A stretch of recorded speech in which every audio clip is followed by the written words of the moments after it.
So this is the new tire, 150/70/13, same size ng stock ng DTX 360. And then this is the front tire, which is from Eurogrip B-Connect 120/70/14.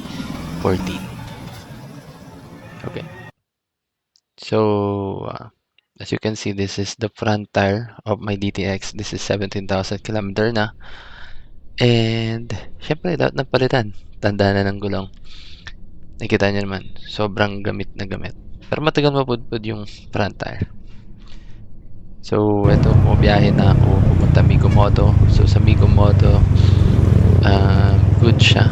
Tire center talaga siya technically. And, goods. Kukwentuhan ka na may-ari. And, what's the best and good thing about tires or tire brand? Almost lahat ng tire brands meron dito. Just name it. Like, Eurogrip, Base Tire, Michelin, Pirelli, Dunlop, lahat. And it is an authorized dealer as well.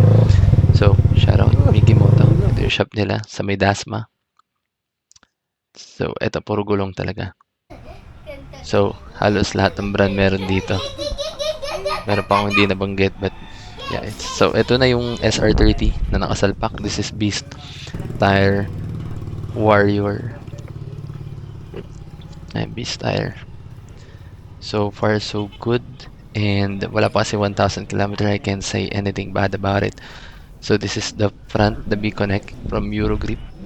Everything is good naman.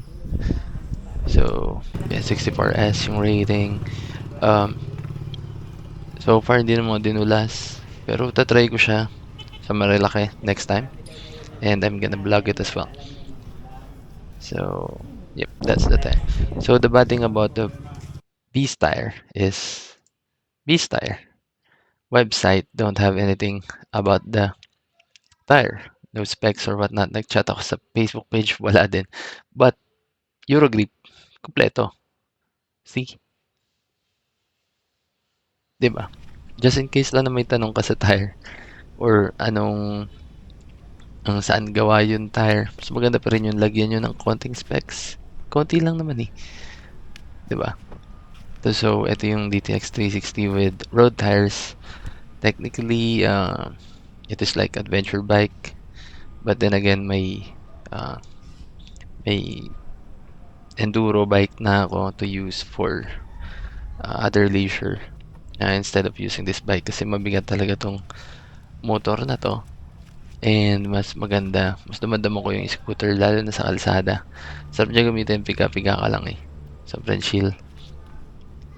So, eto, same size siya na stock. Yeah, all goods yung tire. Ito nga 200 kilometers na yun. Hindi pa rin natatanggal yung mga butil-butil. Ewan ko ano tawag dyan. So, ayun. Trippings muna tayo. Ngayon, we're gonna add fender extension. So, this is the fender extension. As you can see. Kailangan since sobrang dumi ng radiator. Ang radiator is nandito sa likod. Sobrang dumi. Yung talsik ng putek. Yung talsik kasi pinantatrail ko to before. So, lagyan natin siya ng fender extension. Tsaka nasira yung aux fan ko. Sadly. So, ito na yung napagdesisyonan ko. Dinikit ko muna siya ng masking tape to be sure na tama yung bubutasan at lalagyan ko.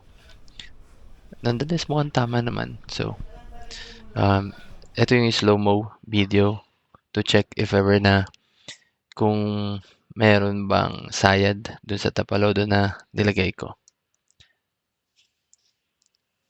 So far, so good. Wala naman sabit. And nothing against it. Okay, ganda. Wala sabit. So, matetesting ko ito pag umulan ulit. So, yun lang guys. Thanks.